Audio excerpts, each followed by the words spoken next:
Ahoy and welcome, this is Admiral. Jaguar Warriors have long been considered an unusually underwhelming unique unit. Well, this discussion was recently renewed by Spirit of the Law's review of that unit, including some potential buff ideas. This is a subject with plenty of history, including gathering virtual dust on my own topic list. So today we'll be weighing the pros and cons of various buff ideas, including the ones Spirit mentioned, but with a particular bias towards a bolder idea. So, in contrast to his safe and inoffensive suggestions, prepare yourself for my ideas to take after the Jaguar Warriors themselves by being dangerous and offensive. Alternately, maybe Jaguar Warriors are just fine how they are. Right? Wrong. But we will start off with the tamer ones. Now, do we absolutely have to buff the Jaguar Warrior? No, the world will not stop spinning if we don't, although I do have it on good authority that the corn will bleed, and insects will plague the cities of the Aztecs for all eternity. But like the person who climbs a mountain simply because it is there, I want to buff the Jaguar Warrior simply because it is not there very often. And I will almost always advocate for reasonable changes to make civilizations more unique and appropriately interesting. So should we buff the Jaguar Warrior? Absolutely. After all, the Persians, not so long ago, were considered weak and bland, with a very situational unique unit.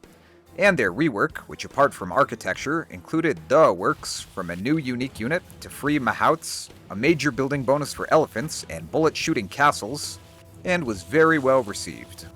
While the Aztecs probably aren't in as bad a place as the old Persians, and not in such dire need of a substantial rework, we don't have to limit our thinking only to minor stat tweaks when more interesting options may be on the table.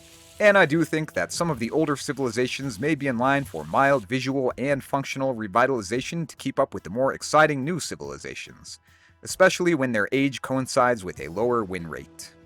Now, if I've learned anything from the Montezuma campaign, it's that the most effective way to buff Jaguar Warriors is to find the hidden temple to Tlaloc, and bring 10 Jaguar Warriors thereto, and await the divine empowerment. These warriors shall receive the blessing of the rain god, and will fight with the skill of 10 normal men.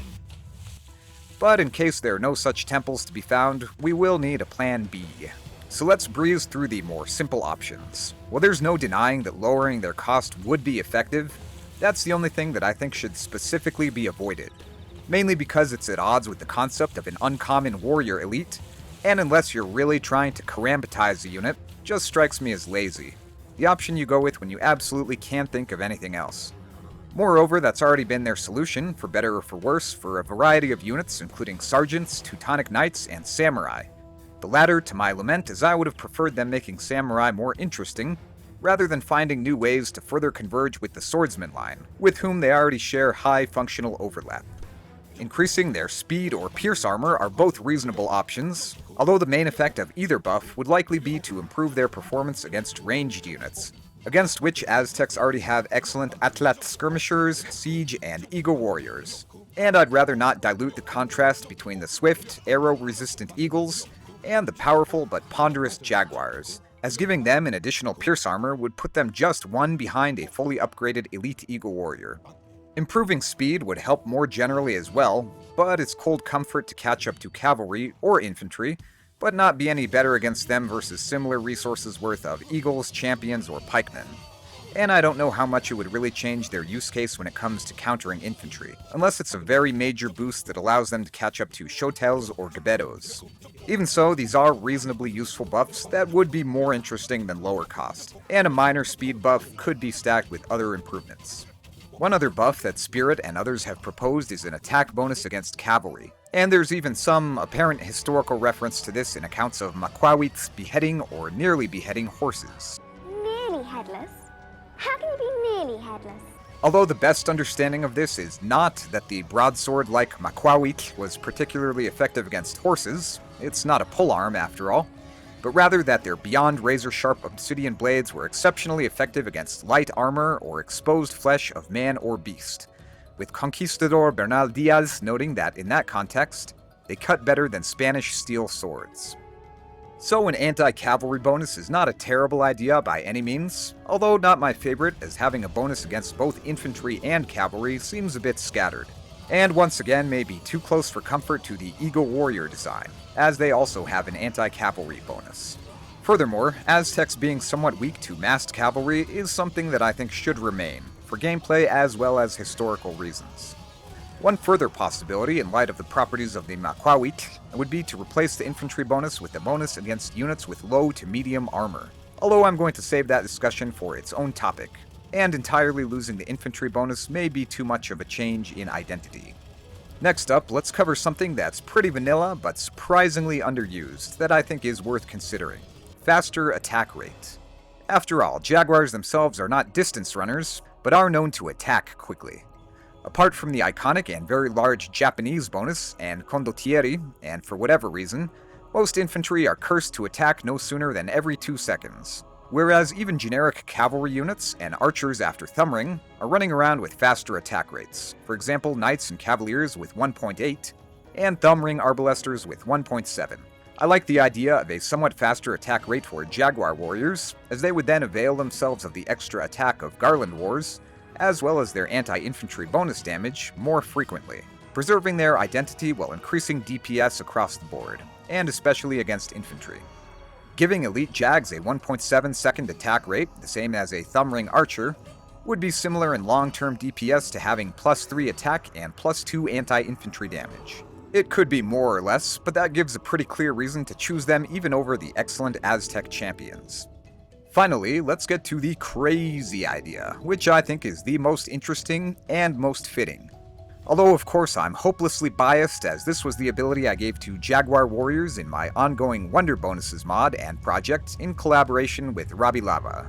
Namely, the ability to capture enemy units within melee range. This was, after all, the main purpose of the Xochiyayot, or Flower Wars, and capturing a certain number of enemies was a requirement to become a Jaguar Warrior in the first place. I won't go too far into the weeds of balanced discussions, as there are many ways in which this could be implemented and balanced, but in the mod, for example, the Jaguar Warrior can convert an enemy when tasked, and after several seconds of attacking without dealing damage may convert the enemy, with the need to recharge like a monk before attempting another capture. This enhances the theme of melee specialists and anti-infantry units, with the option of attempting capture of powerful enemies rather than killing them, allowing you to augment your own armies. Other possibilities are dealing damage as normal, but with the targeted enemy automatically captured when its health falls below a certain percentage, again with the need to recharge, and possibly only limited to non-mounted units.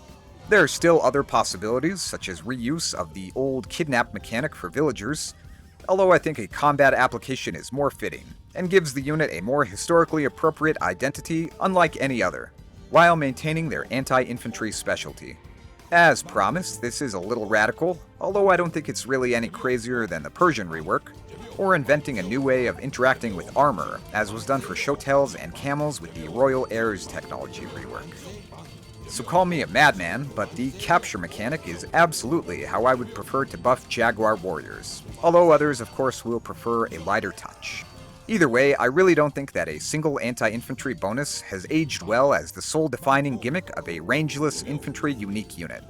Consider that slingers and hand cannoneers have that same ability at extensive range, and without requiring a castle, and that the Cataphract has that same ability on top of mobility, bonus damage resistance, and trample damage, making that unit feel so much more complete and powerful in contrast to the much more limited Jaguar Warrior. So those are my thoughts, but what do you think? Is this just what's needed to spice up the Jaguar Warrior, or has the Admiral finally gone overboard? Again! This man is totally insane. Thank you! You may have had other ideas I didn't cover here as well. One I considered was resisting damage from infantry, although I think there are better uses for that mechanic that we may cover later. And I think the capture mechanic is much more interesting and fitting if we are to add a new ability. But feel free to share your other ideas in the comments. That's all for today, and thanks for watching. This has been me judging justifiable ways to juice up Jags and their jagged clubs by jazzing up their job. Till next time.